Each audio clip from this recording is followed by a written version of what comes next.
नमस्कार मित्रों, रावण एक महाशक्तिशाली योद्धा। आज के काल में रावण कई स्थानों पे पूजे जाते हैं। यहाँ तक कि समाज में ऐसे कई लोग हैं जो रावण को एक आदर्श पुरुष भी मानते हैं और अक्सर श्री राम को नीचा दिखाने के लिए रावण का महिमा मंडल करते हैं। कहते हैं कि वो एक अच्छा राजा था, उसने माता सीता का हरण इसलिए किया क्योंकि श्री राम ने शूर्पणखा का अपमान किया। हर भाई को उसके जैसा ही होना चाहिए और उसने माता सीता को कभी हाथ नहीं लगाया, उल्टा वो तो स्त्रियों का बहुत मान करता था। खैर, आज हम हमारे वीडियो में वाल्मीकि रामायण के आधार पर इन बातों का खंडन करेंगे। स्वागत है आपका हमारे चैनल सनातन संस्कृत पे।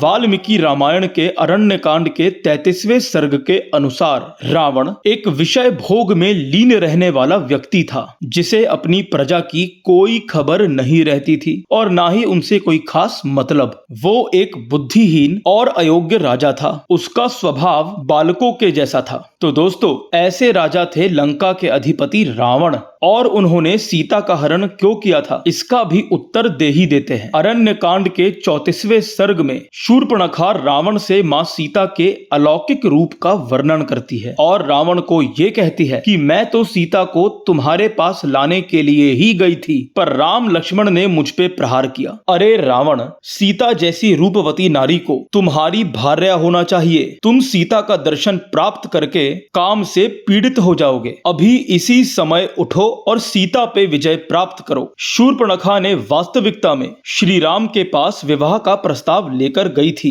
और जब राम और लक्ष्मण दोनों ने ही मना किया तो उसने माता सीता को जान से मारने का प्रयास किया, उन पे आक्रमण किया और सीता की रक्षा के लिए लक्ष्मण ने शूर्पणखा को मारने की शक्ति होते हुए भी केवल दंडित करके छोड़ दिया। तो पहली बात कि लक्ष्मण जी ने कुछ गलत नहीं किया। यदि आपके सामने कोई आपके संबंधियों को जान से मारने का प्रयास करेगा तो क्या आप हाथ पे हाथ धर के बैठे रहेंगे? और शूर्पणखा ने ये पूरा प्रसंग तो रावण को बताया ही नहीं, बल्कि उसने तो रावण से झूठ कहा कि वो सीता को उसके पास लाने के प्रयोजन से गई थी और रावण भी सीता के रूप का वंदन सुनने के बाद ही उन्हें अपनी भार्या बनाने के ही प्रयोजन से गया था, ना कि शूर्पणखा के अपमान का कोई प्रतिशोध लेने। और एक बहुप्रचलित बात है कि रावण ने माता सीता को हाथ नहीं लगाया था। तो मैं बता दूं कि माता का हरण करते समय अरण्यकांड सर्ग 49 में उसने माता सीता को उनके बालों से खींचते हुए उन्हें कंधों पे उठा लिया था और लंका तक मां सीता को जबरन अपनी गोद में उठा रखा था।